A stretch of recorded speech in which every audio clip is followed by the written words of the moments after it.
My name's Ethan, 19, and everything changed after Dad left for his business trip. My stepmom, Maya, helped me experience something I'd never felt before, something my ex, Haley, had refused to do.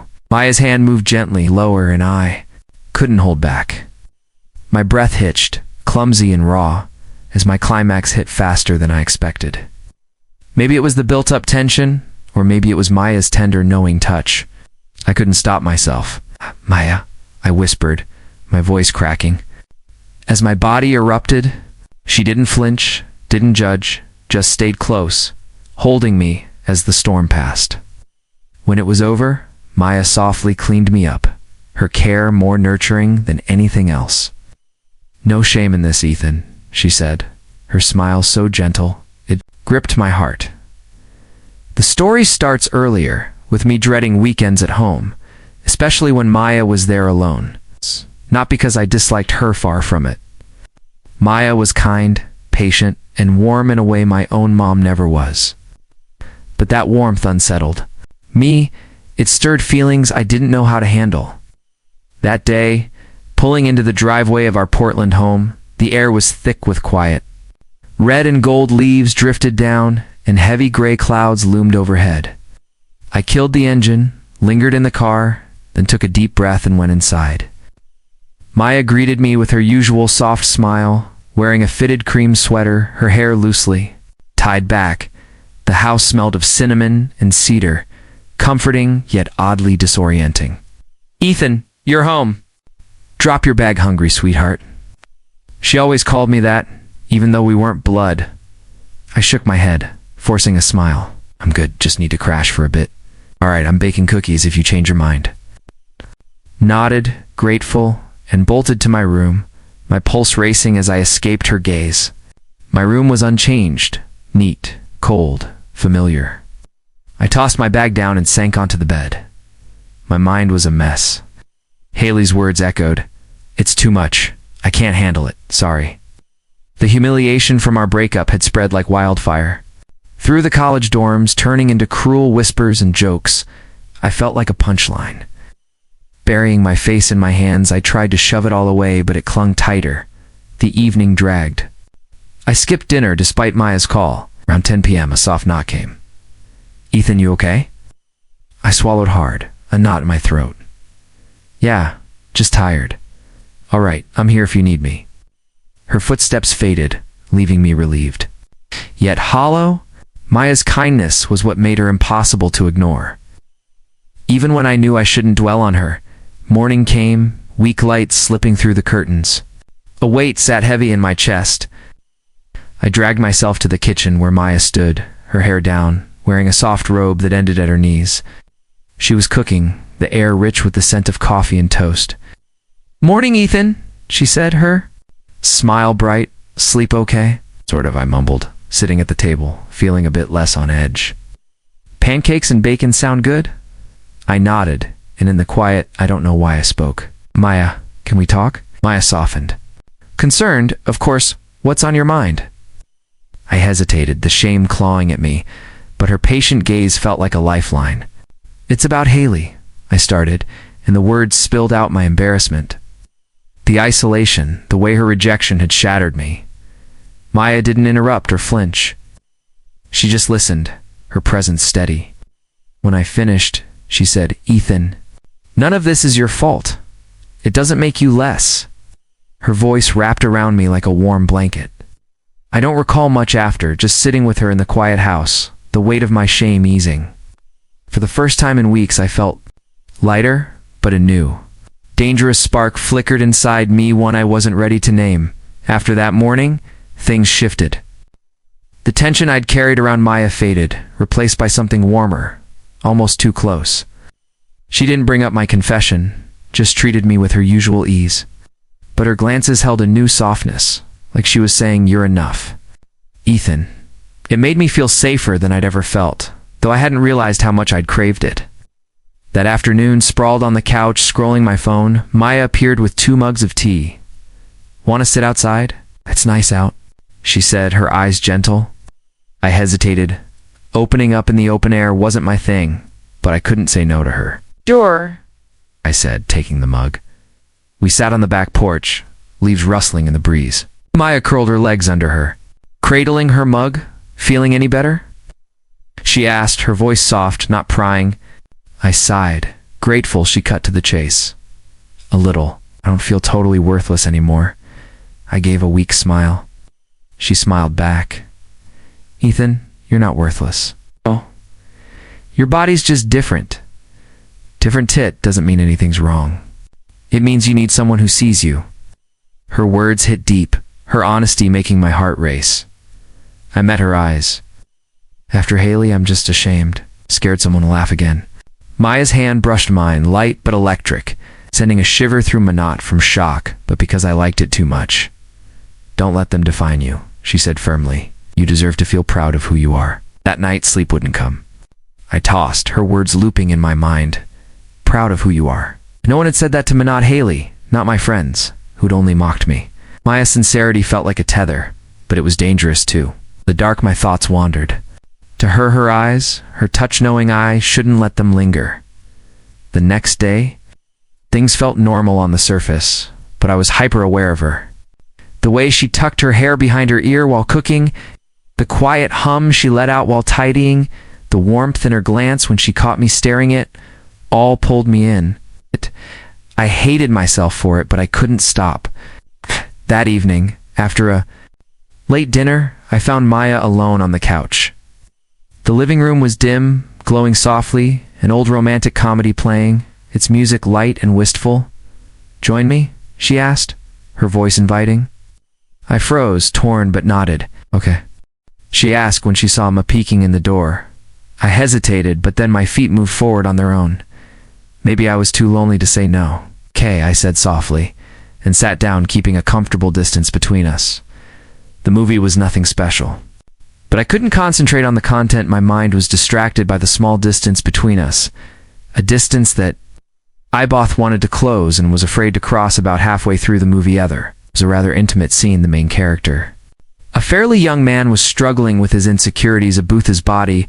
The woman next to him reassured him, gently helping him overcome his fear. Wasn't sure if Mia noticed my reaction, but I could feel my face heating up. Maya suddenly broke the silence. In real life, a lot of people feel insecure like that. I turned to her, a little embarrassed. Do you think is that normal? Very normal, she smiled, her eyes gentle. Everybody's body is different. The most important thing is that you feel comfortable and accept yourself. When you're confident, others will feel it. Toei smiled faintly. Easier said than done. Maya didn't answer right away. She leaned a little closer, her voice soft and deep. If you want, I can help you really feel it. I was stunned for a moment. I wasn't sure if I'd heard wrong, or if Maya had actually said that. What I mean is, I stuttered, my heart pounding so hard. It could almost hear it. Not right now, she added quickly, seeming to notice my confusion. It's just, if you feel like you need someone to help you rediscover yourself, I'm willing, but only if you really want to. I didn't know how tones were. Part of me wanted to run away right away, but another part, stronger, urged me to take the chance. In all my life, no one had ever been so patient or considerate of my feelings. You might want it, I said quickly, almost before my mind could stop me. Maya just smiled very gently, not forcefully. So when you're ready, just tell me. She turned back to the movie, leaving me sitting there, heart pounding, mind reeling with questions. For the first time in a long time, I didn't feel like a laughingstock. I felt wanted from that moment on. There was an invisible string between Maya and me that was slightly taut, waiting for someone to pull it or let it go, but no one said anything more that night. I lay on my bed, eyes wide open, staring at the ceiling. Maya's last words echoed over and over again. When you're ready, tell me. There was something strange about hearing those words. It didn't feel like an invitation or a seduction. It felt like permission. Permission to admit that I had desires and that they weren't necessarily bad. The next day, the atmosphere between Maya and Sui was a little awkward but not intense. We still had breakfast together, talking about trivial things: college, her job, the news on TV, but every time my eyes accidentally glanced at her, or our hands brushed lightly while cleaning, something like an electric current ran through me. I knew Maya could feel it too. Still, she didn't seem to rush. She gave me time that made me want it even more. On the third night after I got home, things became clearer. I sat alone in my room, mindlessly scrolling through my phone. But the more I tried to focus on the nonsense online, the more my mind kept returning to what Maya had said I was. Tired of fighting with myself? Tired of feeling like there was something wrong? With me tired of wanting it, but being afraid of wanting it finally? As if my body acted before my mind could decide, I stood up. I put on a thin t-shirt and simple sweatpants. Without thinking too much, I headed downstairs, my heart pounding. Maya was in the living room shoes, wrapped in a blanket reading a book. Her hair loose. When she saw me, she looked up and smiled. Nothing unusual thing. Forced Ethan can't sleep. I swallowed. Standing in the doorway for a long moment before speaking, my voice so low I could barely hear myself, I think. In ready, the words hung in the silence. Maya blinked a little, surprised but immediately. Her eyes softened more than ever. Are you sure? She asked again, slowly and clearly, not doubt, concern. I nodded, feeling like I jumped off a cliff. Yeah. I want to. She closed the book, put it aside, and lifted the blanket. Then come here. Maya's voice was as soft as the night wind. I walked over, step by step, my heart pounding wildly when I sat down next to her. Maya did nothing hastily. She just reached out gently, touching the back of my hand. Don't be nervous. There's nothing wrong. Ethan, just that one sentence was enough to make me almost want to breathe a sigh of relief, but at the same time I also felt all my senses becoming sharp. I could feel the warmth of her body, the familiar gentle scent that I always noticed when I was near her. You can say it whenever you want to stop, okay? I nodded, unable to speak, and so without any further explanation, Maya began to guide me little by little. When Mia touched me, all the worries I'd carried with me for years suddenly melted away. Or maybe just temporarily, in that moment in the quiet of the living room. Save for the ticking of that clock, I was no longer Ethan who'd been ridiculed in college, or Ethan who'd been embarrassed by his ex. I was simply a boy who was being seen and accepted by Simone. Breathe. Ethan, Maya whispered, her voice so soft it almost lulled me into a trance. She didn't rush. Each caress was more reassuring than a roti, but it was that slowness that made the sensations inside me all the more intense. Every place her fingers brushed shed my arms, to my shoulders, to my chest, to my stomach, was like an invisible mark. He realized I was trembling slightly, not from fear, but from all the pent-up emotions surfacing at once. Maya stopped it at my lower abdomen, where the awkwardness and anticipation were most apparent. She looked at me, her eyes serious and knowing. Are you sure you want to continue? She asked, almost in a whisper. I swallowed, my throat dry, but I knew the answer was in my eyes. Yes, I do. The moment I admitted it, Maya said nothing more. She leaned down and kissed my chest lightly, a kiss so gentle that I had to bite my lip to keep from gasping. She could feel my entire body tense like a bowstring. The feeling was both strange and familiar because I had dreamed of moments like this. Strange because it was actually happening now. And with Maya herself, she continued to guide me step by step, breaking down every wall I had built around myself. There was no rush, no demands, just patience and kindness that made me feel safe. As Maya's hand slid lower, I lost my composure. I gasped, trying to keep myself from being so clumsy, but Maya seemed to understand everything I was going through. Relax, she whispered, her lips brushing my ear, making me shiver. You don't have to do anything. Just feel it. I did. Let myself be carried away by her slow movements. All thoughts of the outside world, of shame, of fear disappeared. There was only the pure connection between me and Maya, something so primal, so real, and so unlike anything Gay'd ever experienced before. The climax came faster than I expected. Maybe it was all the pent-up emotion, or maybe it was the way Mia touched me so gently and knowingly I couldn't hold it in anymore. Maya, I whispered, my voice breaking as my body literally exploded. She didn't flinch, she didn't judge. She just stayed there holding me tight as my climax passed like a storm. When I finally let go, Mia gently wiped me away, more like care than anything else. See, she whispered, her soft smile making my heart clench.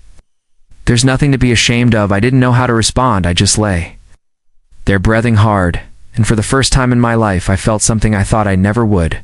I was accepted completely. I don't know how long I lay there after it all ended. I only knew that my heart was still beating stringily strong even though everything had passed. Maya didn't rush to leave. She sat next to me, her hand gently stroking my hair as if I were still the child who was afraid of the dark. That moment didn't carry any guilt or dirt. It was strangely pure-like. I had just stepped out of a rainstorm after years of being trapped in a stuffy atmosphere. You did well, Maya said softly, as if whispering. To the night wind itself, I turned to her, still feeling lightheaded there. There was something very real in the way she looked at Manette, the eyes of a stepmother or an adult, giving instructions, but a woman giving me absolute tenderness. I thank you. It whispered my voice. Maya just smiled, not asking for any further explanation. She stood up, saying she would prepare some water for me so I could have time to calm down. I lay back on the sofa, pulling a thin blanket over me, but even though I was exhausted, I couldn't sleep, not focus. I was embarrassed, but because for the first time in so long, I felt seen, recognized, and most of all wanted. That night, I dreamed in the dream. I was lying on the sofa again with Maya beside me, but this time there was no more cautious or gentle action there. We were looking at each other as equals to people, without boundaries, without the concepts of should or shouldn't. I woke up early in the morning, sweat beating on me temples. The room was as quiet as the night before. The dim light from the window filtered through the curtain, screening soft streaks of light across the living room. I got up and walked into the kitchen. Maya was there, wearing a thin robe, her hair slightly tousled from just waking up.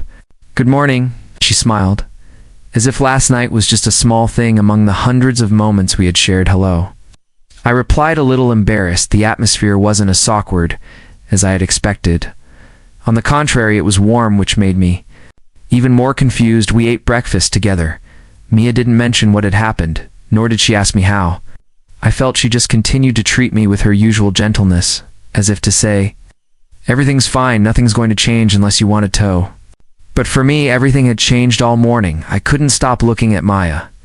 Her eyes, her smile, even the smallest gestures, all of them took on all new meaning for me. When she bent down to pick up the spoon that had fallen to the floor, her robe parted slightly, revealing the soft curve of her shoulder and neck. I knew I shouldn't look, but I couldn't look away. It wasn't curiosity anymore. It was genuine desire, and I realized I wanted more than just gentle caresses or light touches. I wanted to touch her, to make her gasp and call my name the way I had called her last night. That afternoon when Tom, my dad, texted to say that the business trip would be extended another week, I knew the time Maya and I would have together would be long, and I also knew that tonight I wouldn't stop at just being comforted that night. I stopped trying to hide. There was no point in pretending that there was still an invisible wall off status or morality between Maya and me. Last night had shattered it all. The only thing left was desire, clear, real, and growing stronger. I walked down to the living room. As Maya was finishing her shower, she was wearing ivory silk pajamas so soft that even the dim light from the table lamp made them almost transparent. In certain places, my heart had been pounding. Since then, she turned when she heard me enter, smiling softly. Not surprised, not confused, just accepting. "Can't sleep?" she asked, her voice low and velvety. I shook my head, stepping closer. "Not really. I just wanted to be with you." The words came so naturally that I didn't have to think about them. Maya just nodded, moved to the side off the sofa, and patted the empty space. I sat down, the distance between us now close enough that we could feel each other's warmth. We didn't say anything. For a few minutes, the TV made faint noises as a documentary played in the background. It glanced at Maya. She was looking at the screen, but her eyes were blurry, as if she were somewhere else. "I've been thinking about last night a lot," I began, my voice. She turned to me. Her eyes combed deep. "And how do you feel?" Maya asked, tilting her head slightly. I swallowed. It was time to tell the truth. I don't just feel better. I want more. That confession made the air in the room thick. Maya looked at me, silent. I could see the struggle in her eyes between reason and emotion, but then very slowly she reached up and touched my cheek. "Are you sure, Ethan?" "I am," I answered immediately, without hesitation for the first time. I said something without embarrassment or hesitation. The kiss came naturally, as I fit was the only thing that could happen at the moment. Maya leaned in, her lips touching mine as light as a spring breeze, but that first touch quickly became deeper, hotter. I closed my eyes, letting myself flow with the rhythm. She led my hands, found her waist, then slid up her back. Her skin was so soft that I almost lost control. Maya didn't keep her distance anymore. She pulled me closer, Bodies pressed together. I could feel every curve, every rapid breath slow down. Maya whispered between kisses, her eyes sparkling with a light I had never seen in her. "Tonight is yours, but we won't." Trush, I obeyed. Unlike last night, this time I was the one who took the initiative. I explored her body bit by bit, as if it were the most precious gift I had ever received. Maya didn't stop me. She let me lead. Let me find my own rhythm. We continued like this for a long time. Touches, kiss is meaningful whispers, without another word. I knew we both understood this time. It wasn't just comfort, it was genuine desire from both sides. I never thought I could lead a moment like this. I had always been the one who fumbled, shy and clumsy when it came to intimacy. But tonight, as Maya and I crossed each fragile line together, I was no longer the insecure boy I was.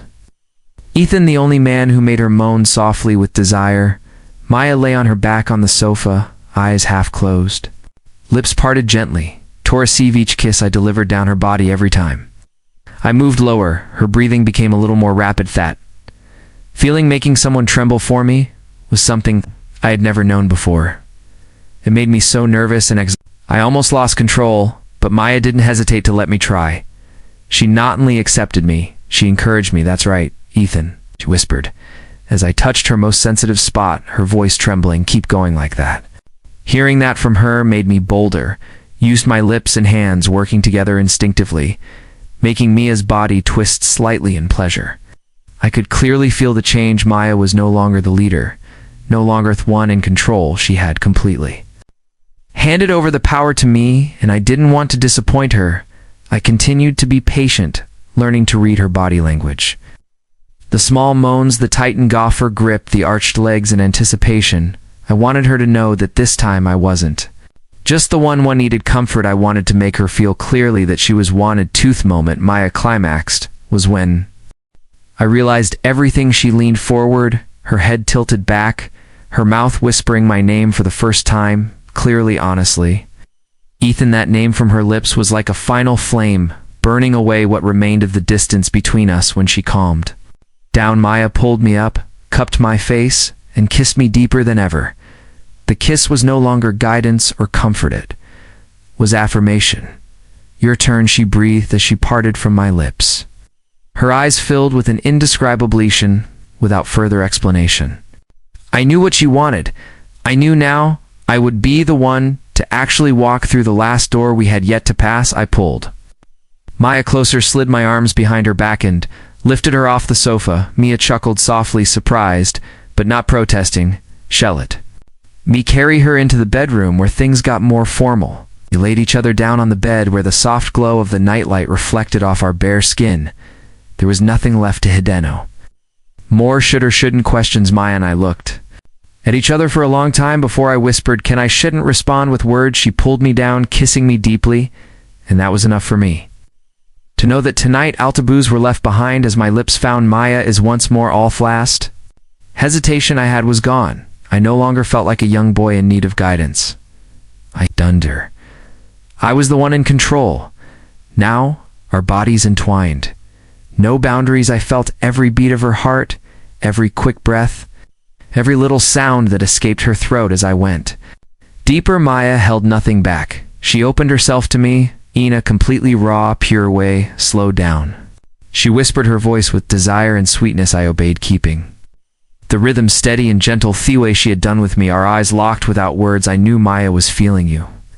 I was giving her. It was more than just a physical connection. It was a trust so deep that I didn't know when I'd become the only person she'd let into her private world. I felt like I was reaching the deepest part of her, not just physically but also mentally, as my head tightened around me, her body arcing in. The moment of climax, I heard her call my name again, this time with a conviction. "Ethan, Ethan." The sound made me burst. I couldn't hold back anymore. My release was stronger than ever, not just because of the feeling, but because of everything this night represented. We wrote out our climax together, collapsing ganto. The bed exhausted but satisfied to the core. The room was filled with a gentle silence, only the steady breathing heartbeats of the two of us breaking the final barrier together. I don't know how long it was before Maya turned, gently brushing my hair and smiling. "You did great," she whispered, her voice full of affection. I smiled, pulling her closer, resting my chin on the top of her head. I squeezed gently. I didn't think it would be like this. Like, what? Maya asked a little teasingly. I mean, I searched for the word. That's great, she chuckled, her fingers tracing small circles on my chest. You deserve this. Ethan, not just because you've grown up, but because you've always been kind and gentle and caring. Her words silenced me for years, a thought of myself as invisible, or worse, a burden. But here right now, I was being recognized. Not just anyone, but Maya herself, whom I had always secretly admired from afar. So what happens after all this? I asked, unable to hide the worry in my voice. Maya looked up, looking straight into my eyes. She didn't dodge well. Have to be careful, she answered. Honestly, things are complicated right now, but that doesn't mean they're wrong. As long as we're honest with each other, respect each other's feelings, and don't rush things, we'll be fine. I nodded. I understood, and I also knew from now on life would never be the same again. We lay together, letting the nightlight shine on our bare skin and the quiet off me breathing. I knew one thing very clearly, no matter what happened next, this night was forever etched into me. It wasn't impulsiveness, it wasn't weakness, but it was the moment when Maya and I chose to break all stereotypes, to truly belong to each other.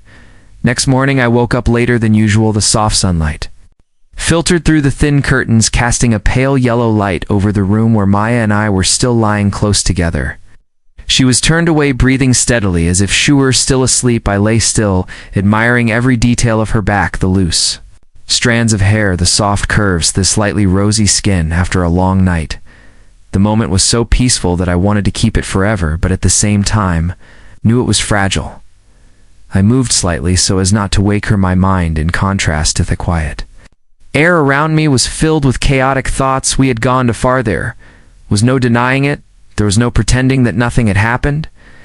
I knew the outside world would never understand. They wouldn't care that Maya and I had a consensual relationship, a real bond for them. Just hearing the towards stepmother would instantly label everything taboo. I swallowed, feeling anxious, but at the same time, the memory of last night, the way Maya looked at me, called my name, and let me lead her, pulled me back to reality. Between us, it was no longer just comfort or temporary desire, it was connection. Maya turned around just as I was lost in thought. Her eyes opened slightly, still a little dreamy, but full of warmth, when she saw me looking at her intently. Her lips curved into a small smile. Good morning, she whispered, her voice from just waking up. Good morning. I replied, a little confused. She reached out and gently stroked my cheek, her eyes gentle.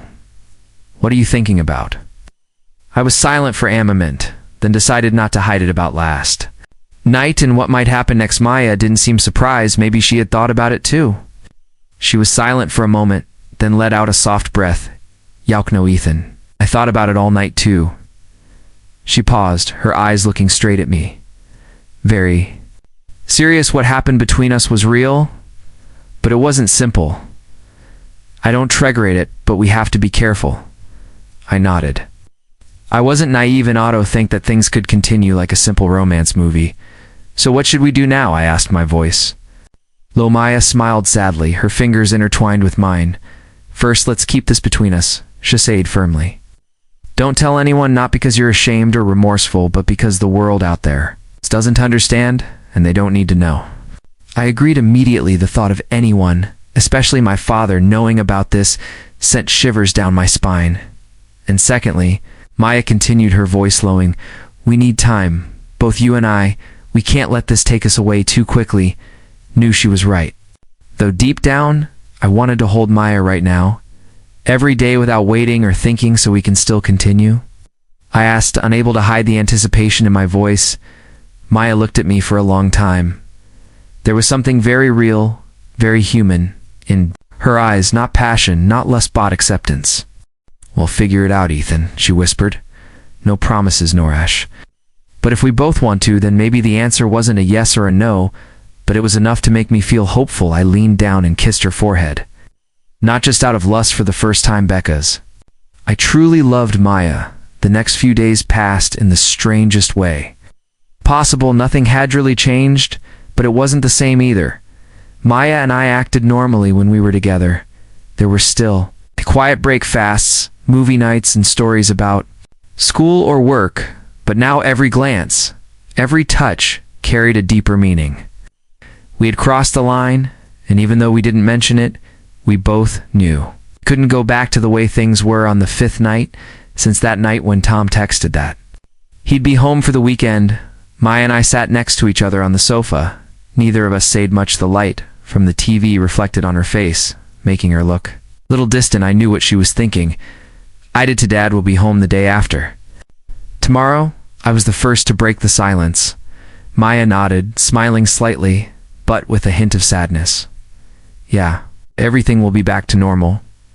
I turned to her, hesitant. So what about us, Maya?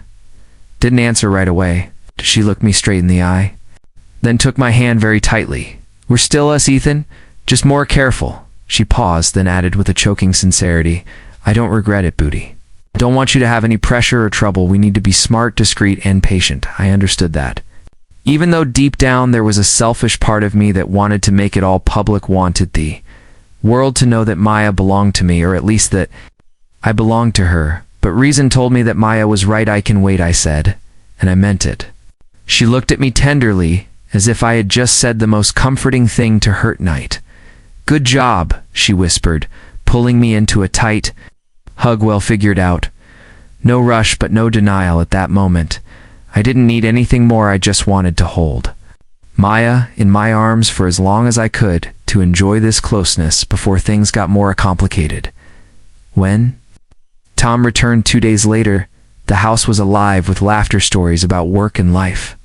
Maya and I returned to our old roles. She as the gentle wife and I as the mature and well-mannered stepson. We played our roles well. No glance or gesture crossed the line, but between the excited taltus and quick glances, we both knew underneath that peaceful surface was a secret that only we shared. That night, as I lay in bed listening to Tom and Maya's vague conversation from the bedroom next door, I was a little confused. Everything had changed so quickly. I didn't know what the future would hold. Could Ma and I last, or was it all just a special moment of memory that we would both keep in our hearts one day? I didn't have an answer, but I knew one thing for sure. No matter what happened next, Maya would forever be the first person to help me see and accept myself, the first person to show me that I was worthy of love, and that whether it ended or continued was enough to engrave her deeply into my life. I closed my eyes, listening to the night wind blowing gently outside the window in the quiet of the night. I thought to myself, if there is an afterlife, perhaps we will meet again at the right time with the right person in the right way, and now we can only move forward together. But silently and respectfully, Ethan and Mia's story ends, at least for now, with an open ending where the lines between right and wrong, between desire and reason, between taboo and consent, have become more blurred than ever. They chose not to deny their true feelings, but also chose to tread carefully in the outside world where prejudice can always suffocate anything fragile. And you, dear reader, what do you think of this story? Do you sympathize with Ethan's journey off self-discovery and desire for acceptance? Do you see the connection between him and Maya as love temporaryless, or something more complicated? And if it were you, would you choose to continue on that path, or stop right when you realize things have gone too far? Ethan and Maya's story ends here, where emotions, desires, and choices touch the fragility of humanity, but the storytelling journey never stops. Every encounter, every moment can open a new door. So if you are still with us and ready to receive more surprises, see you in the next story. Team Daily, Unexpected Stories.